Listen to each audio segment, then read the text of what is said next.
All right, so let's take a look at NYXL. The big thing to look at for NYXL is their sole free agent, Meko. What does this mean? I think this means that Meko was smart. And when they had people like Nene, for example, who...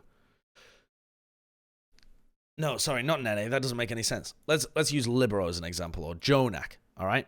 Jonak was an unproven player that came into the league and in the 2018 season had a 1+1 salary.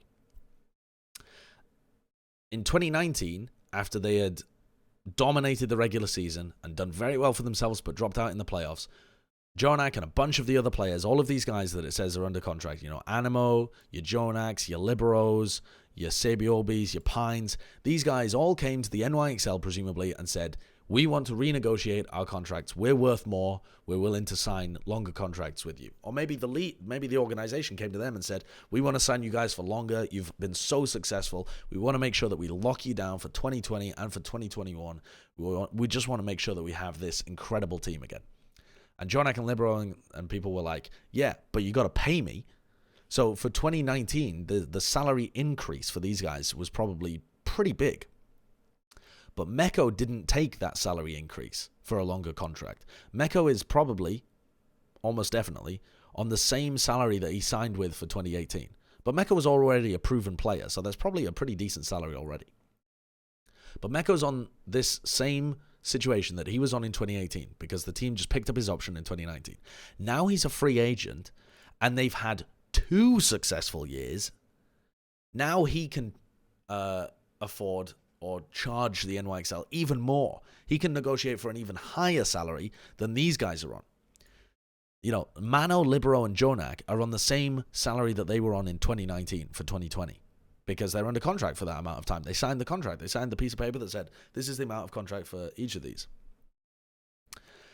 And now Meko has bided his time, taken the risk, because it is a risk. If NYXL had totally shit the bed this year, then he would be worth less than what they negotiated in 2019.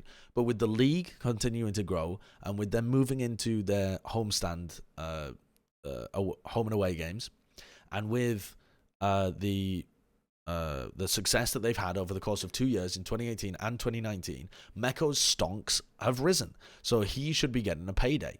He took a risk, and he's going to pay off. I don't see a world in which Meko signs with another team. I just don't think it's going to happen. I think this is just him being smart about getting a nice big fat contract for 2020, 2021, and maybe 2022. I could see him getting like a 3-year contract where he's paid a lot of money. I could see him trying to charge... What could I see him charging? I could see Meko on above a 200k salary for next year. If it was like a guaranteed contract, say he signed a 2+1 for 2020, I think I could see Meko on over 200k. Because if the league explodes in 2020 and 2021 and 2022, you've got the guy locked in 2022 on a 200k salary. Assuming that they can stay underneath the salary cap or whatever and be able to facilitate that, I could see people, and given that there are other players in the league on 200k salaries, having said that, Meko's not a star player, but he's one of the best off-tanks in the league, and he's been part of a winning roster over and over again. I could see Meko making 200k on a 3-year salary pretty easily, honestly. He might be able to charge much more than that as well. But being conservative, I reckon that he could easily find like a 3-year 200k salary. I suppose what I mean by Meko not being a star player is that really when you think about the NYXL, you think about Sabiobi, you think about Jonak, you think about Mano. You think about these guys before you think about Meko. He's a very integral part of the system, but he's not as flashy. His personality isn't enormous, this kind of stuff.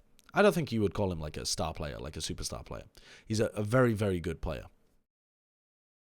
Not me. I think about Meko. Fair enough. Am I aware of any player contracts that have built-in increases over the term of the contract? No, I'm not aware. It could be the case, but I'm not aware of any contracts like that. As far as I'm aware, the OWL contracts are all fairly default, and they're not very creative to make sure that the players don't get fucked. Like, the Overwatch League came in with a kind of template of how the contract should work so that teams couldn't fuck the players. They were like, these are the things that you can negotiate about. These are the things that you can debate about. These are the numbers you can twiddle. But this is how the contract should work so that you don't screw the players.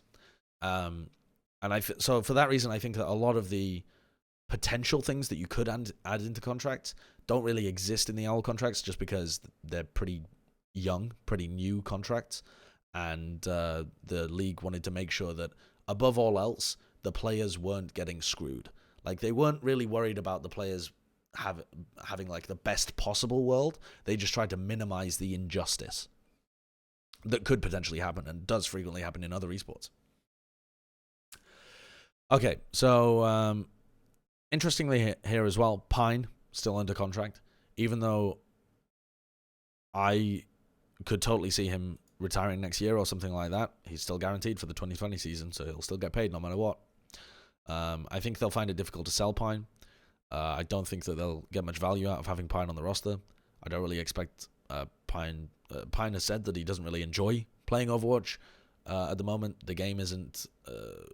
how he likes to play games is not the way that you play Overwatch. And I think he's also denied that it's a mentality problem. But I think it's probably a bit of a mentality problem as well. I mean, it's literally a mentality problem to have like one way that you insist on playing the game. That is almost the definition of a mentality problem. But when people talk about Pine's mentality, they normally talk about, like, you know, him living up to the pressure. I think he had an interview recently where he said it was, like, hard to live up to the title of Big Boss, this kind of stuff. But I think he recently released a different video where he said that it wasn't a mentality issue. But fuck knows. I don't expect them to get much value out of Pine, but he is sat there on the roster and he is getting a paycheck in 2020. Now, Paris is a really interesting one, because if you just glance over this, you might not spot what's going on here. But here we go. Paris has 4 French players. And the 4 people that are under contract with longer guaranteed contracts than everybody else are the 4 French players. So the 1, 2, 3, 4 French players are all the ones that signed longer contracts. So they wanted to make sure that these guys were guaranteed when they went back to Paris. So for the first 2 years of Paris playing in Paris, they will have a minimum of 4 French players, assuming they want to keep them. You know, in 2021, they'll have, presumably, if these guys sign 2+1s, they'll have the option of whether or not to keep them. But for next year, they've got them. They're French. This is the road that the Paris Eternal is sticking with. They're still probably going to be full European. They're still probably going to pick up a lot of these guys' options as well. You know, I can't see a world in which Cruz isn't on the team, for example, because he's been a leader figure for this team. I can't see a world in which they drop any of the French players as well. The Paris Eternal is going to look very similar to the Paris Eternal of 2019. Is that a good thing? I don't know. I think it's a little bit like the Houston Outlaws. I think it's not that important for Paris to be very good, but it is very important for Paris to be French and be popular in France, because when things are moving around the world, you want yo, Spring Girl, thank you very much for the 10 gifted subs. Absolute pog champs. Beast question mark as well, thanks for the Twitch Prime. Spring Girl, thank you very much for the 10 gifteds. Nice work dodging, everybody. Any dodgers in the chat? Easily dodged. Missed. Haha, can't catch me. Right, so we're going to have a lot of sideshow OOOs. Anyway, I was basically done with talking about the Paris Eternal, though. I think they're going to look pretty similar. I think they need to be popular within their home region. So I think that's just going to be the case. Now, Paris, though, are in a similar situation to the Houston Outlaws. They could theoretically have made playoffs this year, but it would have been a long shot. And I think they went every single stage. They went 3 and 4, I think. Did they go 2 and 5 one of the stages? I don't know. I think Paris Eternal literally went 3 and 4 every single stage. They definitely need better players in order to tip themselves over into a team that could contest for playoffs. I think they also need a better coaching staff to really make use of the players. They've got some talent on this roster. I think Cruz is talented. I think Nico's got potential. I think that Soon is pretty fucking stable and will always give you good performances. There is potential on this roster, but it's kind of being squandered by a lack of all-round talent on the roster, which they could certainly bolster with some players from European contenders. And I think that they could make upgrades across their coaching staff as well.